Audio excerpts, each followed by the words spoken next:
MLC కవితను ED మరో 3 రోజులు ప్రశ్నించనుంది. సమీర్ మహేంద్రతో కలిసి ఆమెను ప్రశ్నించే అవకాశం ఉంది. మరోవైపు ఢిల్లీ లిక్కర్ కేసులో కవిత బంధువు శరణ్ పేరు బయటకొచ్చింది. సౌత్ లాబీ డబ్బు లావాదేవీల్లో అతడిదే కీలక పాత్ర అని ఈడీ భావిస్తోంది. ఎమ్మెల్సీ కవిత కస్టడీని రౌస్ ఎవెన్యూ కోర్టు పొడిగించింది. మరో 3 రోజులు పొడిగిస్తూ ఆదేశాలిచ్చింది. అంతకుముందు ఈడీ, కవిత తరఫు లాయర్లు వాడి వేడిగా వాదనను వినిపించారు. మరికొందరితో కలిపి ఆమెను ప్రశ్నించాల్సి ఉందని, కవిత కుటుంబ సభ్యుల వ్యాపార లావాదేవీలపైన విచారణ జరుపుతున్నామని చెప్పారు. కవిత విచారణకు సహకరించడం లేదని, ఫోన్లలో డేటా డిలీట్ చేశారని ఈడీ న్యాయవాది కోర్టు దృష్టికి తెచ్చారు. సమీర్ మహేంద్ర కూడా కవిత బినామీనే అని ఆ ఇద్దరిని కలిపి ప్రశ్నించాలన్నారు ఈడీ న్యాయవాది. ఆదాయ పన్ను వివరాలు అడిగినా ఇవ్వడం లేదని వాదన వినిపించారు. ఈడీ కస్టడీలో ఉన్న కవితని బ్యాంక్ స్టేట్మెంట్, ఐటీ వివరాలు అడుగుతున్నారని ఆమె తరఫు అడ్వకేట్ అన్నారు. ఈడీ కస్టడీలో ఉంటే పత్రాలు ఎలా ఇస్తారని న్యాయమూర్తి దృష్టికి తీసుకువెళ్లారు. ఇరుపక్షాల వాదనలు విన్న కోర్టు ఈ నెల 26 వరకు కవిత కస్టడీని పొడిగిస్తూ నిర్ణయం తీసుకుంది.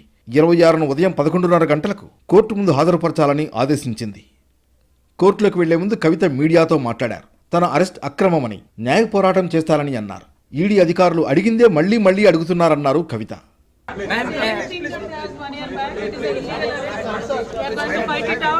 It is a political case, it is a fabricated case, it is a false case, we are fighting it out.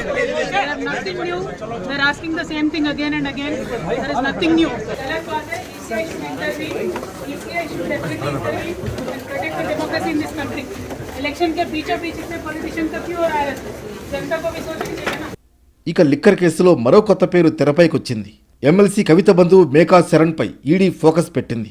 South lobby డబ్బు లావాదేవీల్లో శరణ్దే కీలక పాత్ర అంటున్న ఈడీ ఇప్పటికే 2 సార్లు అతన్ని విచారణకు పిలిచింది. అయితే శరణ్ విచారణకు హాజరు కాలేదు. కవిత ఇంట్లో అతడి ఫోన్ కూడా దొరికినట్లు ఈడీ చెబుతోంది. కవిత అరెస్ట్ సమయంలో అతడు ఆమె ఇంట్లోనే ఉన్నాడు. అటు శరణ్ నివాసంలో సోదాలు చేసింది ఈడీ. ఈ సోదాల్లో అతని ఫోన్ లభ్యమైంది.